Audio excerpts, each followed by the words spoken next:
자, 오늘은 요한복음 40번째 강해 시간입니다. 예수님의 사랑을 받은 세 남매, 그런 주제로 말씀을 전하겠습니다. 예수님의 사랑을 받은 세 남매. 요한복음 11장은 예수님께서 예루살렘 사역을 하실 때 예수님의 사역을 돕고 섬겼던 세 남매에 대한 이야기를 중심으로 구성되어 있습니다. 이 세 남매는 예수님이 예루살렘 섬길 때에 이제 주로 휴식은 베다니에 와서 취하셨는데, 그때 예수님이 이제 숙식을 제공하고 잘 섬겼던 그런 자매들이었어요. 그래서 예수님께서 모든 사람을 사랑하셨지만은 특별히 이 세 남매를 사랑하셨다고 오늘 본문에 기록되어 있고, 나사로가 병들어서 이제 죽게 되었을 때에는 유대 땅으로 가면 상당히 위험한 상황인데도 불구하고 예수님이 나사로의 병을 고쳐주시기 위해서, 물론 가시기 전에 죽었기 때문에 이제 살리러 가신 거죠. 거기를 가시는 장면이 나와요. 제자들이 만류하죠. 오늘 본문에 보면, 아니 며칠 전에 유대인들이 돌을 들어서 예수님 때려 죽이려고 그러고 있는데 아니 거기를 어떻게 또 가시냐고 그러면서 이 도마곤을 뭐라 그래요. 나중에는 예수님이 가신다 그러니까 우리도 주와 함께 죽으러 가자, 그렇게 할 정도로 위험한 것인데, 물론 예수님은 오늘 그 빛에 대한 이야기를 하면서 빛의 기간이기 때문에, 즉 사역하는 기간이기 때문에 하나님 지켜주실 거다 그렇게 말씀하셨습니다마는 상당히 위험함에도 불구하고 그 병을 고쳐주기 위해서 가시는 모습이 나와요. 예수님이 얼마나 사랑하시는가 하는 모습이 여기 나타나 있습니다. 그래서 오늘 이 본문은 상당히 여러 가지 주제로 살펴볼 주제들이 있는데 두 가지에 좀 집중해서 말씀을 전하려고 합니다. 하나는 세 남매의 섬김에 대해서 좀 생각을 해보려고 해요. 세 남매의 섬김. 그리고 두 번째는 예수님의 사랑에 대해서, 그 사랑의 깊이, 우리의 이해를 넘어서는 예수님의 크신 사랑에 대해서 한번 살펴보려고 합니다. 자, 본문을 보겠습니다. 오늘 본문의 배경은 베다니라고 하는 작은 마을입니다. 이 베다니는 예루살렘 성에서 한 3km 정도 떨어진 작은 마을이었어요. 근데 이 마을에 세 남매가 살고 있었습니다. 나사로와 마르다와 마리아, 남매지간이에요. 오늘 이렇게 성경을 읽어보면은. 근데 마르다가 언니고 마리아가 동생인 건 분명한데 나사로가 오빠인지 동생인지는 본문에 안 나와 있어요. 그래서 어떤 주석을 보면 오라버니라고 번역해서 오빠라고 하는 데도 있고, 어떤 데는 동생이라고 하는 데도 있는데 저는 동생이라고 생각을 해서 동생이라고 이제 설교를 하겠습니다. 그러나 또 오빠일 수도 있어요. 그건 그렇게 중요한 건 아니에요. 성경이 말하고 있지는 않습니다.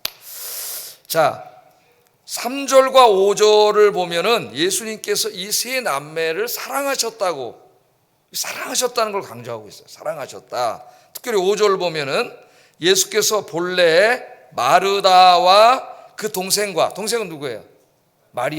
마리아와 나사로를 사랑하시더니 그렇게 이야기하고 있습니다. 자, 물론 예수님께서는 모든 사람을 사랑하셨습니다.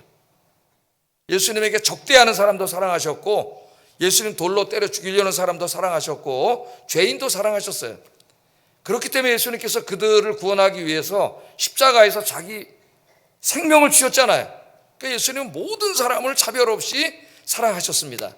그런데 그럼에도 불구하고 오늘 요한복음 11장에는 예수님이 이 세 남매를 사랑하셨다고 이야기해요. 그러니까 뭔가 좀 각별하게 마음을 쓰신 것 같아요. 예수님이 각별하게 이 세 명에 대해서는 관심을 갖고 더 사랑을 했습니다. 우리 교회는 이제 3등이 엄마 아빠들이 꽤 있어요. 3등이 엄마 아빠들이 여기 이제 세 남매입니다. 요새는 이제 세 남매 있는 가정은 이렇게 드물죠. 잘 없는데 이 세 남매예요. 자, 왜 이렇게 예수님이 이 세 명에게는 특별히 관심을 갖고 사랑하셨을까? 오늘 본문을 통해서 한 두 가지 정도를 좀 생각해 볼 수가 있겠습니다. 두 가지. 첫째는 이 세 남매는 예수님께서 예루살렘에서 사역하실 때에 항상 예수님을 잘 섬겼어요. 자, 예수님이 예루살렘에서 사역을 하시고 이제 성문을 나오셔서 예수님도 주무셔야 되잖아요. 쉬셔야 되고 밥도 잡수셔야 됩니다. 제자들과 함께. 예수님 이제 쉬셔야 되는데 이 세 남매가 어떻게 했냐면은 그때 예수님을 자기 집으로 초청해가지고 잠도 주무시게 자리도 내드렸고 식사도 대접하고 오늘 본문에 보면 또 잔치도 열어요. 여러분 누가복음 10장 38절 39절 이 누가복음에 보면은 예수님이 베다니 사역할 때 얘기가 나옵니다. 그때 어떤 얘기가 나와요? 이 마르다 이 형제들이 예수님을 자기 집으로 초청해서 식사를 막 대접하려고 그러는데 마르다는 막 분주하게 예수님 맛있는 거 만들어 드리려고 음식 준비하고 있고, 마리아는 그냥 예수님 발치에 앉아서 설교만 듣고 있고, 이런 내용 나오잖아요. 그래서 자매간에 약간 갈등이 있는, 그러니까 그 내용도 우리에게 어떤 배경을 제공해 줍니까? 항상 예수님 베다니에 오시면 초청해서 이제 맛있는 식사 대접해 드리고 쉬게 하고 이런 일을 한 거죠. 또 2절에도 보면은 2절이 아니라 오늘 12장 1절 2절 이제 다음에 공부할 건데 1절 2절에도 보면은 세 남매가 예수님을 초청해서 큰 잔치를 여는 내용이 나옵니다. 12장 1절 2절에도 이런 내용들이 나오고 있어요. 자, 그러니까 이 세 남매는 항상 예수님이 사역하실 때에 숙식을 제공하고 편안하게 쉴 수 있도록 해드리는데 많은 섬김을 했던 그런 세 남매입니다. 특별히 이제 마리아에 대해서는 특별한 이야기를 하고 있어요. 2절에 마리아 읽어보겠습니다. 시작. 병든 나사로는 그의 오라버니니라. 그래서 병든 자가 이제 남매지간임을 여기서 밝히고 있는데, 특별히 마리아는 어떤 여인이라 그랬어요? 예수님의 십자가의 대속적 죽음을 기념하고 알리기 위해서 그 값비싼 향유를 예수님께 부어드렸고 자기의 머리털로 예수님의 발을 닦아드렸던 그런 여인이었다고 이야기하고 있어요. 그만큼 이제 예수님을 사랑하고 섬겼던 여인이었다, 그렇게 말합니다. 이 마리아가 향유를 부은 사건은 12장 요한복음 12장에 자세히 나와요. 그래서 그때 가서 제가 자세히 주의를 하고 설명을 하도록 하겠습니다. 오늘 본문의 시점에서 중요한 것은 마리아가 그렇게 예수님을 잘 섬겼다는 거예요. 섬겼다는 거예요. 자, 이처럼 이 세 남매는 예수님의 예루살렘 사역을 잘 후원했던 훌륭한 신앙인이었기 때문에 예수님은 모든 사람을 사랑하셨지만은 특별히 세 남매에게는 각별히 정을 가지고 우리 예수님이 애틋한 사랑을 하신 것 같습니다. 자, 예수님께서 사역을 하실 때에 어떻게 사역을 하셨을까, 그런 생각을 우리가 한번 해볼 필요가 있어요. 혼자 다니시는 것도 아니고 12명, 최소한도 12명 제자가 있으니까 13명이 함께 다녔습니다. 그래서 음식을 사잡수고 또 어디 가서 자야 되기 때문에 회개도 있었죠.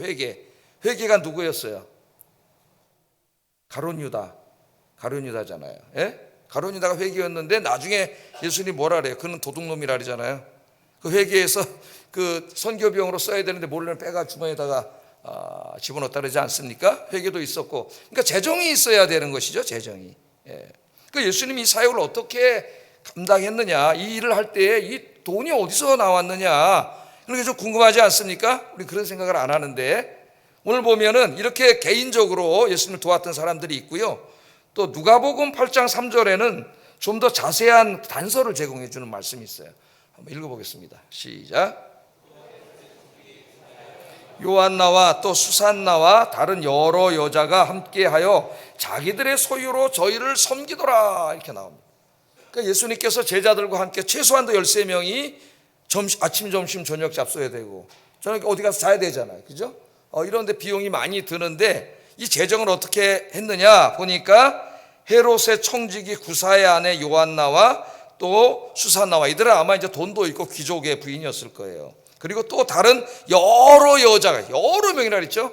여러 명의 여성들이 함께하여 자기들의 소유로 저희를 섬겼다. 예수님과 그 제자들을 섬겼더라. 성경이 그렇게 이야기하고 있습니다.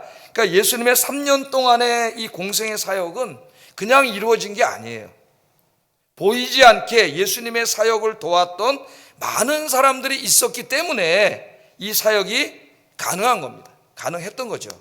그러니까 예수님, 여러분, 예수님 하나님이세요. 그 예수님이 그냥 들판에서 기도하셔가지고 아버지께 기도하셔서 내일 저 이렇게 사역하는데 한 달치 사역비 1,000만 원을 보내주십시오. 그러면 하나님이 초자연적인 방법으로 1,000만 원을 보내주실 수도 있어요. 예? 그냥 예수님이 만들어낼 수도 있어요. 그런데 성경을 읽어보면은 예수님은 그렇게 일하신 적이 한 번도 없습니다. 단 한 번도 없어요. 자신을 위해서 기적을 행한 적이 단 한 번도 없어요. 근데 성경 말고 유대인들이 읽는 그냥 이런 이제 가경이나 이런 위서 문서들을 보면은 어렸을 때 막 예수님이 친구들하고 놀다가 막 요술 부리고 기적 행하는 얘기들이 막 나와요. 이제 그런 거는 다 꾸며낸 이야기고, 복음서를 읽으면 예수님 자신을 위해서 무슨 기적을 행한 적이 없어요. 하나님의 일을 할 때 드는 비용은 항상 어떻게 해결하셨습니까? 예수님의 말씀을 듣고 은혜를 받은 사람들이 자기들의 사죄를 털어서 예수님의 3년 동안의 사역을 후원한 거예요. 그 얘기를 오늘 본문은 그냥 이야기로 우리에게 가르쳐 주는 것이고, 누가복음은 구체적으로 우리에게 서술해 준 겁니다. 그들의 헌신이 없었다면, 헌금이 없었다면 그 사역은 가능하지 않았죠. 불가능한 겁니다. 자, 성경을 보면은 하나님의 사람들이 하나님의 일을 할 때 항상 그들의 사역을 도왔던 신실한 사람들이 있었습니다. 대표적인 사람이 이제 사도 바울이에요. 성경에서 예수님 다음으로 이제 중요한 사람이 사도 바울이죠. 제가 이제 제일 본받고 싶은 사람 중에 한 사람이 사도 바울이에요. 사도 바울. 그리고 구약에서는 왕이었던 다윗입니다. 다윗. 다윗은 장군이잖아요. 장군. 전쟁터에 가서 전쟁도 해. 무력. 사나이. 예? 사나이 장군에다가 또 시를 쓰는 이 문학가에다가 또 노래를 작곡하는 음악가에다가 말이죠. 또 통치하는 왕에다가 모든 걸 다 가진 사람이에요. 사도 바울은 엄청난 지성과 그 지식과 영성과 이런 걸 다 가진 사람이고, 그래서 두 사람을 제가 좋아합니다. 항상 역할 모델로 삼고 두 사람을 좋아해요. 자, 이 사도 바울이 이제 이 신약에 이제 예수님의 은혜를 받은 다음에 돌아다니면서 복음을 전하고 교회를 세우고 그랬잖아요. 예? 지중해 그 연안 로마 제국이 그 방대한데 로마 제국의 내해였다 그랬죠. 지중해가 내해. 그러니까 그 주변에 있는 게 다 로마 한 나라였어요. 예수님 때 로마예요. 로마의 가운데는 호수에 불과해. 지중해는 그 당시에 그 넓은 제국을 1차, 2차, 3차 선교를 하고 4차에는 이제 감옥까지 가서 또 한 번 건너가잖아요. 그렇게 사역을 했는데, 사도 바울도 혼자 사역한 게 아니라 함께 갈 때 사도행전을 읽어보면은 여러 명과 함께 했어요. 디모데, 누가도 있었고 여러 명과 함께 했습니다. 그럼 한번 생각을 해보세요, 여러분. 그 사람들이 다 이제 자기 생업은 다 내려놓고 오직 복음 전하러 다니는 사람들인데 막대한 비용이 있어야 할 수 있는 일이에요. 이게 배를 타고 대부분 다녔는데 배싹을 내야 됩니다. 다 이상 배싹을 내야 되고 어디 가면 머물러야 되고 밥도 먹어야 되고, 그 많은 사람이 삼시세끼 밥 먹어야 되고 잠을 자야 되고, 이 많은 돈을 어디서 났을까요? 어떻게 이 사역을 감당했을까요? 빌립보서를 좀 읽어보면 그 단서가 나옵니다. 빌립보서. 예? 빌립보서를 읽어보면 사도 바울이 빌립보 교인들에게 이 복음 사역에 그들이 이 재정을 보내준 것에 대해서 감사하고 축복하는 얘기가 나와요. 빌립보서 4장 15절 16절 읽어보겠습니다. 시작.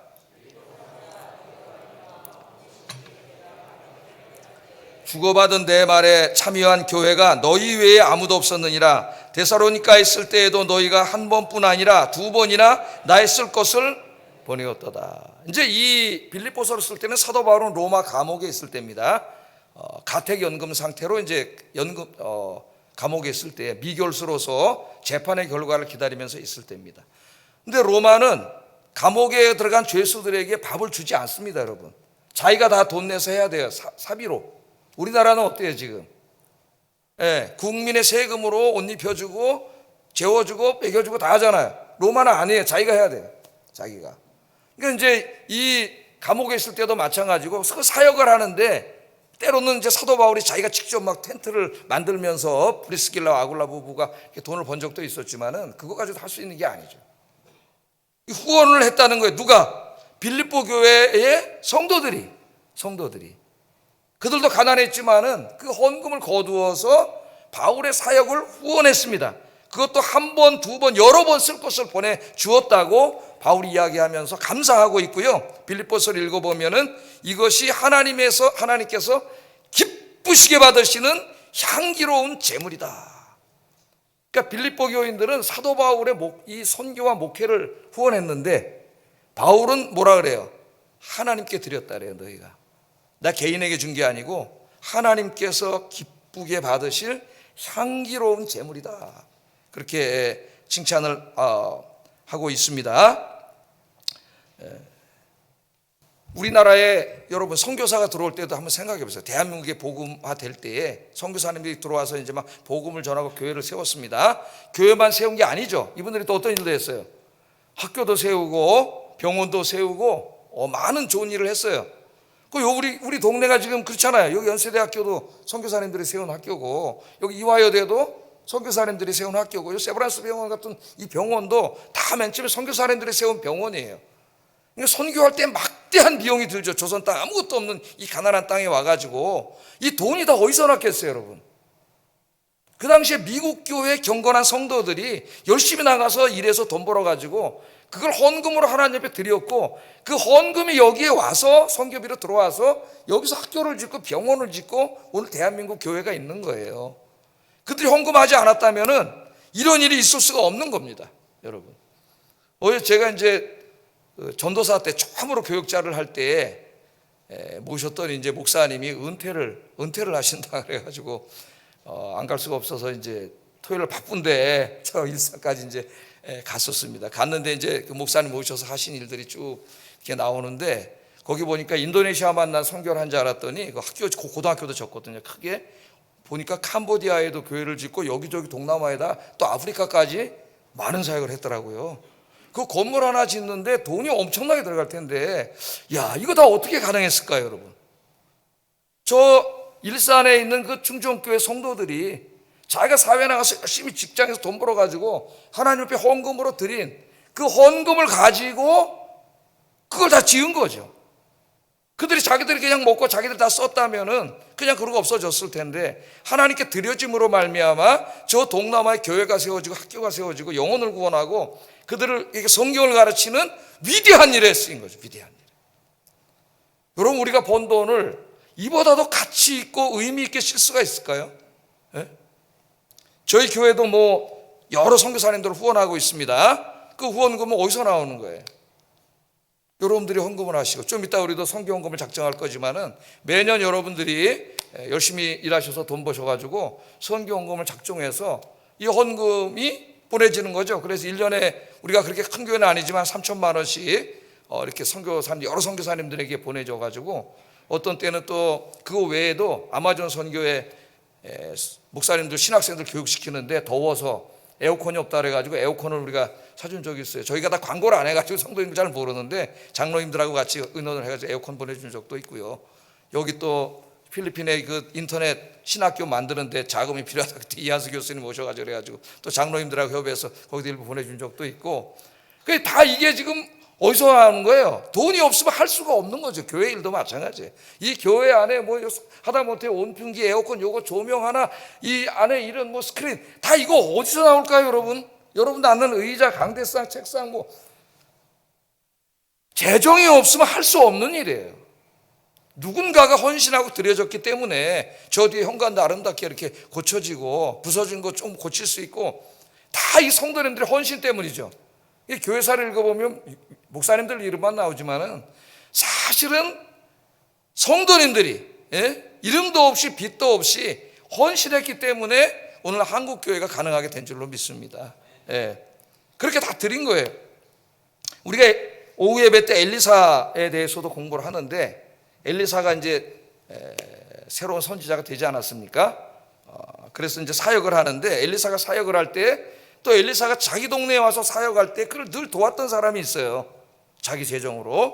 그 사람이 이제 수넴 여인이라고 하는 사람이죠. 자기 동네에 와서 하나님 말씀 전할 때 항상 초청을 해서 식사 대접을 하고 올 때마다. 그랬다 어느 날은 이제 좀 엘리사 선생님이 오셔가지고 여기서 좀 좋은 집에서 편안히 쉬면서 말씀 연구하고 가르쳤으면 좋겠다. 그래서 이제 남편하고 상의해가지고 집도 하나 줘드리고 거기다가 침대도 만들어드리고 책상도 만들어드리고 그렇게 했던 사람이 있습니다, 여러분. 자, 그 내용이 열왕기하 4장 8절 10절 여기 나와요. 한번 읽어보겠습니다. 시작.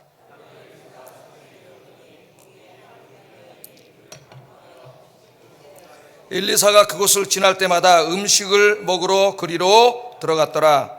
여인이 그의 남편에게 이르되 항상 우리를 지나가는 이 사람은 하나님의 거룩한 사람인 줄을 내가 아노니 청하건대 우리가 그를 위하여 작은 방을 담 위에 만들고 침상과 책상과 의자와 촛대를 두사이다. 그가 우리에게 이르면 거기에 머물리이다 하였더라. 그 마음이잖아요, 마음. 저분이 와서 우리가 밥을 맨날 대접하는데 오니까 절대도 마땅치가 않고 불편하게 있다가 하나님 말씀 전하고 가는 걸 보고 이왕이면 좀 쉴 수 있는 집도 하나 지어드리고 이렇게 했으면 좋겠다, 그런 마음으로 드렸기 때문에 엘리사가 거기에 갔을 때는 다른 지역보다 훨씬 더 풍성한 사역을 할 수가 있었어요. 생각이 반대로 생각할 수도 있습니다. 하나님 선지자가 뭘 이렇게 편안하게 잠자면서 일을 하려고 그래, 그냥 고생하면서 해야지, 이런 사람도 있어요. 그러나 이 부부는 그렇게 생각하지 않았어요. 그걸 자기들이 다 해드렸습니다. 그랬더니 하나님이 그것을 기뻐하셨고 엘리사를 통해서 그 소원이 뭐냐, 네 소원이, 그 아이가 없었어요, 이 가정에. 그 하나님께서 어떻게 하셨어요? 태문을 열으셔가지고 아들을 주신 줄로 믿습니다. 그런 것을 하나님이 기뻐하시는 거예요. 기뻐하시는 거예요. 예? 모든 하나님의 사역들은 이처럼 많은 분들의 헌신을 통해서 이루어진 겁니다. 하나님께서 우리에게 주신 것들이 많이 있습니다. 집도 주셨고 돈도 주셨고 재능도 주셨고 건강도 주셨고 시간도 주셨습니다. 이 모든 것들을 어디엔가를 쓰고 사는데 우리가 어디에다 쓰고 살 것인가? 어디에다가? 가장 가치 있고 의미 있는 일에 쓰시기를 주의 이름으로 축복합니다. 하나님이 기뻐하셔요. 그래서 예수님이 특별히 세 남매는 더 애틋하게 사랑하신 거예요. 자, 두 번째 왜 예수님이 이 남매를 사랑했냐면은 이 세 남매의 믿음과 신앙 때문입니다. 믿음. 자, 이 두 자매와 나사로 동생이 이제 살고 있었는데 어느 날 나사로가 병들어서 이제 시름시름 앓게 됐어요. 그런데 그 병이 그냥 간단한 감기가 아니고 오늘 본문 전체를 보면은 죽을 수도 있는 병이었습니다. 죽어가는 무서운 중병이었어요. 자, 이때 이 자매가 어떻게 합니까? 3절 한번 읽어보겠습니다. 시작. 사랑하시는 자가 병들었나이다. 사랑하시는 자가 병들었나이다. 자, 세 자매가 이 두 자매가 보니까 이게 치료하고 일어날 수 있는 병이 아니에요. 그래서 사람들은 절망하고 그러는데 이 자매는 그러지 않았습니다. 자기들은 이제 동생을 간호하면서 친한 사람을 보냈어요. 예수님이 저 요단강 건너편에 계셨잖아요. 그 예수님께서 사람을 보내가지고 빨리 오셔서 우리 나사로 내 동생을 치료해 주세요. 치료해 주세요. 이렇게 부탁을 하고 있지 않습니까? 그러니까 이것은 어떻게 보면은 오늘날 우리 성도들이 기도하는 모습이라고 볼 수가 있겠어요. 그러니까 두 자매는 절망하지 않고 예수님이 오셔서 기도해 주시면 나을 수 있다. 할렐루야. 내 문제가 지금 너무 어렵고 힘들지만은 내가 하나님 의지하고 기도하면은 하나님께서 해결해 주실 수 있다. 아니, 반드시 해결해 주신다. 이런 믿음으로 사시기를 주의 이름으로 축복합니다. 믿음대로 됩니다. 제 말이 아니고 예수님 말씀이죠. 네가 믿은 대로 되리라 그랬어요. 또 한 사람에게는 네가 너의 믿음대로 되리라. 하나는 명사로 말씀하셨고 한 번은 동사로 말씀하셨어요. 네 믿음대로 된다. 네가 믿은 대로 된다. 그러니까 여러분의 믿음의 분량만큼 하나님의 은혜를 체험하는 거예요. 그래서 우리가 많은 기도를 해야 되지만은 특별히 나 자신의 믿음에 대해서 많이 기도를 해야 됩니다. 이 두 자매는 예수님이 오시면 고칠 수 있다. 의사는 못 고친다 해도 예수님이 오시면 고칠 수 있다. 그렇게 철저하게 예수님을 의지했습니다. 여러분들 오늘 이 남매들의 믿음을 보시고 여러분들도 특별히 주님 의지하고 사시기를 주의 이름으로 축복합니다. 그걸 우리 예수님이 기뻐하셨습니다. 자, 오늘 이 본문에 이렇게 예수님이 그들을 기뻐하시고 사랑하셔서 이제 자기를 죽이려고 하는 사람들이 있는 곳까지 오셔서 치료를 해주셨잖아요. 죽은 사람 살려주셨습니다, 예수님께서. 그런데 이 말씀을 통해서 우리가 조금 더 생각해 볼 게 있는데, 자, 예수님이 그만큼 이 세 남매를 사랑했잖아요. 그럼 우리는 어떤 생각을 가져요? 내가 하나님을 잘 섬기고 하나님이 나를 이렇게 사랑하시면은 내 인생에는 그냥 탄탄대로고 아무 일도 일어나면 안 되고 장밋빛 그냥 인생이 돼야 되고 우린 그렇게 생각합니다. 그런데 오늘 본문에 보면 그렇지가 않아요. 오늘 본문에 보면은 이 세 남매가 예수님을 이렇게 잘 섬겼고 예수님도 그들을 사랑하셨다고 이야기하고 있음에도 불구하고 그들의 인생에 엄청난 고난이 다가온 거죠. 남동생이 병들어서 죽을 지경에 이르게 되었습니다. 엄청난 고난이 다가온 거예요. 우리는 그렇게 생각하죠. 아니, 예수님을 이렇게 잘 섬겼는데 이게 뭐야? 그래서 시험에 드는 분들이 많이 있다 그랬죠. 믿음을 잃어버리고, 내가 그래도 이렇게 신앙생활 잘하는데 왜 내 인생에 이런 어려운 일이 닥쳐오는가, 왜 고난이 오는가, 실족하는 사람들이 많이 있습니다. 왜냐하면은 그 고난 속에 담겨있는 하나님의 뜻, 그 의미를 알지 못하기 때문이에요. 여러분, 예수님을 잘 섬기는 사람들, 예수님이 사랑하시는 사람들은 물론 예수님께서 지켜주십니다. 우리 하나님께서 보호하시고 지켜주시고 필요한 것들을 공급해 주셔요. 우리 하나님 좋으신 하나님이세요.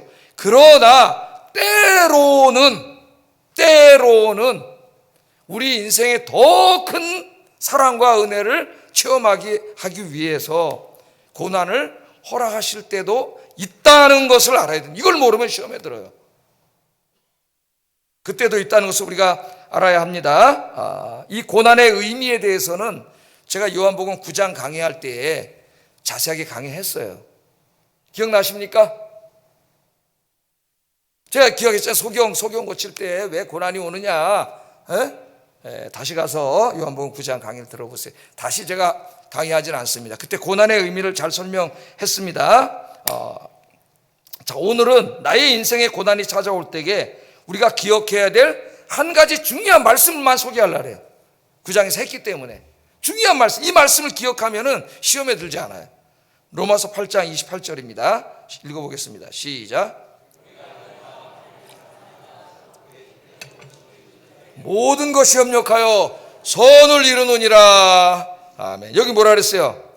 하나님을 사랑하는 자, 곧 그 뜻대로 부르심을 입은 자들, 우리들입니다. 그 자들에게는 모든 것이 협력하여 선을 이루는, 그 모든 것 안에는 기쁜 일도 들어가고 슬픈 일도 들어가고, 건강도 들어가고 병도 들어가고, 성공도 들어가고 실패도 들어가고, 부자도 들어가고 가난도 들어가요. 우리 인생에 벌어지는 모든 것입니다. 그러니까 이 모든 것이 일어나게 하셔요. 왜? 우리 인생에 더 큰 선을 이루기 위해서 이 말씀을 붙잡아야 돼요. 이 말씀을 외우세요, 여러분. 이 말씀 꼭 외우시기 바랍니다. 한 절밖에 안 되는데 지난번 추수감사절을 두 분 집사님이 나오셔가지고 산상설교 지난번에 5장, 6장을 외우는 거 보고 깜짝 놀라고 도전을 받았습니다. 여러분, 하나님 말씀을 외우는 게 굉장히 중요해요. 왜 중요하냐? 여러분 기도할 때 말씀이 생각이 나요. 여러분이 사회 나가서 생활할 때 말씀이 생각나요. 암송, 내가 외웠던 말씀으로 하나님 내 귀에다가 말씀하신다니까. 이 말씀이 힘들 때 여러분 이 말씀을 떠오를 거예요, 마음에. 여러분, 목사에게도 고난이 오죠. 목사도 힘든 일이 있고 병이 들 수도 있고 아플 수도 있습니다. 저 분당의 어떤 목사님은 저 공황장애입니다. 그렇게 하신 분도 있어요. 유명한 목사님인데 지금도 목회를 잘하고 계신데 다 아픔과 고통이 있는 거예요. 인간들에게. 그 고통이 올 때 힘들어요. 힘들어요, 안 들어요? 힘들죠. 목사는 힘들까요, 안 들까요? 힘듭니다. 여러분이나 저나 뭐 별반 차이 없어요. 인간이기 때문에 힘들어요. 근데 힘들 때 제가 일어날 수 있는 힘은 뭐냐? 하나님의 약속의 말씀이에요. 이 말씀이에요, 여러분. 우리가 알거니와 하나님을 사랑하는 자, 곧 그의 뜻대로 부르심을 입은 자들에게는 모든 것이 협력하여 선을 이루느니라. 할렐루야. 아멘, 아멘. 하나님의 뜻이 있겠지. 내가 다 이해하지 못한다 할지라도, 내가 하나님의 뜻을 어떻게 다 알아요? 몰라, 나도. 왜 이 고난이 왔는지. 그러나 확실히 아는 것은 분명히 하나님의 뜻이 있다는 것과 이 모든 것이 협력하여 내 인생에 더 큰 하나님의 사랑과 경륜을 보여주시기 위해서, 선을 위해서 하나님이 고난을 지금 나에게 겪게 하신다. 그거는 내가 알아요. 할렐루야. 그 말만 안 쓰러져요, 여러분. 기도하시기를 주의 이름으로 축복합니다. 자, 오늘 나사로의 경우로 좁혀보겠습니다. 이 나사로의 경우에는 그가 왜 이렇게 하나님을 잘 섬기고 예수님이 사랑하시는 자였음에도 불구하고 이 중병에 걸렸느냐. 4절에 예수님이 나사로의 병의 의미를 이렇게 말씀하십니다. 읽어보겠습니다. 시작.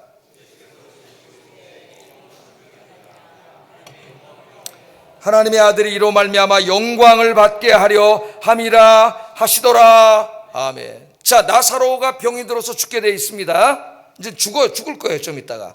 그런데 예수님이 뭐라 그래요? 예? 이 병은 죽을 병이 아니라 예수님 다시 살려주실 것을 예상하고 있는 건데, 하나님의 뭘 위해서 병에 걸렸어요, 나사로가? 하나님의 영광을 위해. 내가 병들미 하나님의 영광과 무슨 관계가 있을까? 신앙이 없으면, 말씀을 모르면 연결이 안 됩니다. 근데 오늘 말씀을 듣고 이제 깨달으셔야 돼요. 나의 고난이 어떨 때, 항상 그런 건 아니지만 어떨 때는 하나님의 영광과 연결되어 있어요. 오늘 나사로의 병이 그렇다는 겁니다. 하나님의 영광을 위함이 또 하나가 있어요. 그게 뭐예요? 이제 예수님이 가서 고치고 살리실 거 아닙니까? 그렇게 함으로 여기에 있는 이 예수님이 하나님의 아들 메시아요 구원자라는 것을 드러나게 하기 위해서, 알리게 하기 위해서 지금 나사로가 병이 들었다. 나사로의 병의 의미는 여기에 있다. 예수님이 그렇게 설명을 하고 있는 겁니다. 자, 여러분, 요한복음 9장에서도 비슷한 말씀이 있어요. 요한복음에서는 그리스도인에게 닥쳐오는 고난이 여러 가지 의미가 있는데 그 중에서 꼭 하나님의 영광과 연관을 시킵니다. 요한복음 9장 3절도 한번 읽어보겠습니다. 시작. 죄로 인한 것이 아니라 그에게서 하나님이 하시는 일을 나타내고자 하심이더라. 아멘. 자, 제자들이 예수님과 길거리 가다가 날 때부터 소경도에서 앞도 못 보는 구걸하는 거지를 보고 제자들이 물어봤잖아요. 예수님, 저 사람은 부모님들의 죄 때문에 저렇게 된 겁니까? 자기 죄 때문에 그렇게 된 겁니까? 그게 유대인들의 신앙이었어요. 하나님은 의인에게 복을 주시고 죄인을 심판하신다. 그게 물어본 거예요. 그런 구도 속에서. 그랬더니 물론 그런 경우도 있지만 그게 다는 아니에요. 예수님이 뭐라 그랬어요? 그에게서 하나님이 하시는 일을 나타내고자. 이거 굉장히 신비한 이야기예요. 그 사람이 날 때부터 소경으로 태어나서 그 예수님 만나기까지 인생의 의미, 그 고난과 절망의 인생의 의미를 뭐라 그래요? 하나님의 하시는 일이 나타내고자 하시려고, 그러니까 하나님의 영광을 위하여 그 사람이 그렇게 되고 있다는 겁니다. 예수님 그렇게 설명을 하고 있습니다. 그래서 우리는 중요한 걸 알게 되는데, 우리 하나님 믿는 사람들에게 다가오는 고난에 여러 가지 의미가 있지만 결국 최종적인 의미는 뭐냐? 하나님의 영광을 위한 것이다. 할렐루야.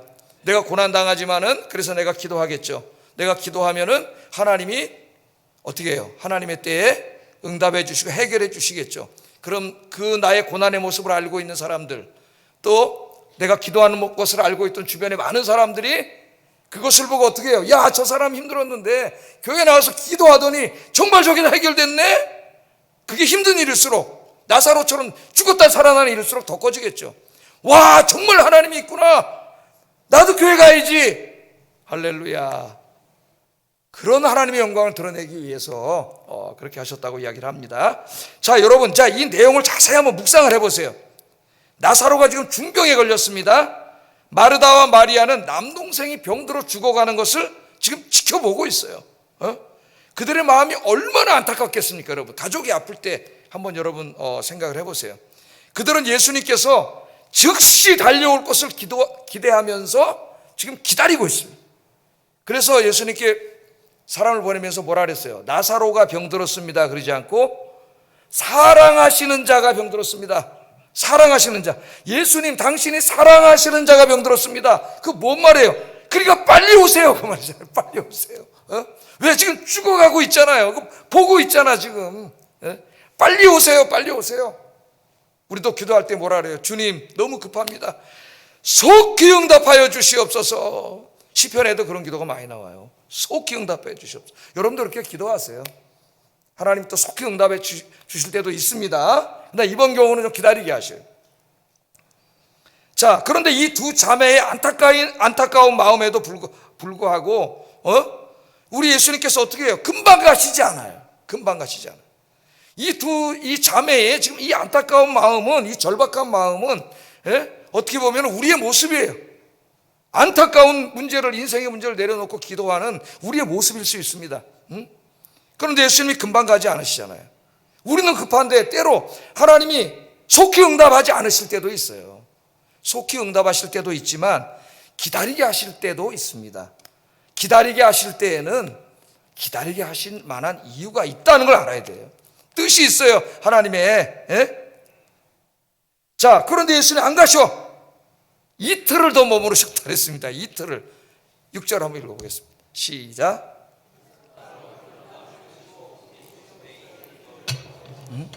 야, 여러분 이거 진짜 얼마나 급해서 지금 죽어가는데 빨리 오시라고 지금 당장 달려와도 요단강 건너에서 오려면 시간이 걸릴 텐데, 우리 예수님이 그 소식을 들으시고도 안 가셔요. 하나님의 영광을 위한 것이다 말씀하시고 이틀을 더 유하셨습니다. 거기서 이틀을. 아니 사랑하신다면서요. 사랑하시는 자가 죽어가고 있잖아. 빨리 가야지. 우리 생각에 짧은 생각. 물론 어떨 때 금방 가서 고쳐주신 적도 있어요. 다시 그 집에 들어가지 않고 그냥 길거리에서 고쳐준 적도 있었잖아요. 그런데 이번 경우는 기다리게 하셔요. 기다리게 하실 때가 있어요, 여러분. 왜 기다리게 하십니까, 여러분? 예수님은 단지 지금 그 나사로의 병을 고쳐줘 가지고 그냥 그 병이 치유돼서 건강을 회복하는 것, 그 정도의 어떤 의미의 사랑을 베풀려고 하시지 않으세요. 예수님이 계획하고 계시는 사랑은 그것보다 훨씬 큰 사랑입니다. 훨씬 큰 사랑. 나사로는 아프다 죽을 거예요. 그러나 예수님이 가셔서 다시 살려주실 거예요. 그럼 어떤 일이 벌어지겠어요? 나사로의 인생에 자기 죽었는데 하나님 살려주셨어요. 다시 생명을 주셨어요. 또 마르다와 마리아가 볼 때 자기 동생이 죽었어.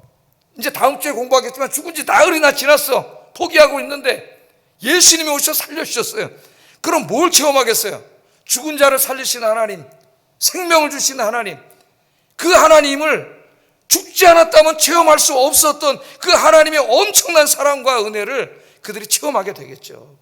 할렐루야. 그 다음부터 이들의 신앙이 흔들릴까요? 안 흔들릴까요? 안 흔들리겠죠. 물론 그 다음에 이제 나사로도 죽고 다 늙어서 죽었겠지만은 그들의 믿음이 흔들리지 않는, 이것은 그까지 건강 회복한 것 정도가 아니라 하나님의 가장 큰 영적인 축복이에요. 그 하나님이 그걸 주신 겁니다. 그래서 4절에 보면 이 병은 죽을 병이 아니라 하나님의 영광을 위함이요 또 하나님의 아들이 이로 말미암아 영광을 받게 하려 함이라. 뿐만 아니라 세 자매 남매만이 아니라 그 일을 지켜보는 그 지금 뭡니까? 이 베다니에 수많은 사람들이, 장례식에 와 있던 수많은 사람들이 있잖아요. 그때 예수님이 이 나사로 살리심으로써 하나님이 살아계신 하나님, 전능하신 하나님임을 그들이 보게 하고 눈으로 지금 그 일을 행하시는 이 예수님이 단지 인간 예수가 아니라 바로 하나님의 아들 메시아의 구원자라고 하는 것을 어떻게 해요? 드러나게 하시는 거죠. 그래서 많은 사람들을 구원하는 거예요. 지금 나사로의 병과 죽음이 이런 엄청난 의미를 담고 있습니다. 지금 예수님은 이 일을 하시기 위해서 이틀 더 기다리게 하시는 거예요. 때로 우리가 당하는 고난이 여기에 해당될 수 있습니다. 이와 같을 수 있어요. 우리는 급하게 부르짖는데 하나님의 응답은 없고 우리의 상황은 더욱 악화되는 것 같은 경우가 지속될 수도 있습니다. 여러분, 끝까지 믿음으로 기다리시기를 주의 이름으로 축복합니다. 끝까지 기다리게 하실 때는 뭐가 있다고요? 하나님의 뜻이 있어요. 하나님의 뜻. 그 하나님의 뜻은 내가 이해할 때도 있지만 대부분은 내가 다 이해하지 못해. 내가 어떻게 하나님의 뜻을 다 이해해요? 그러나 뭘 알아야 된다 그랬어요? 분명히 여기 하나님의 선하신 뜻이 있는 줄로 믿기에 내가 포기하지 않고 인내로 믿음으로 기도하겠습니다. 할렐루야, 할렐루야.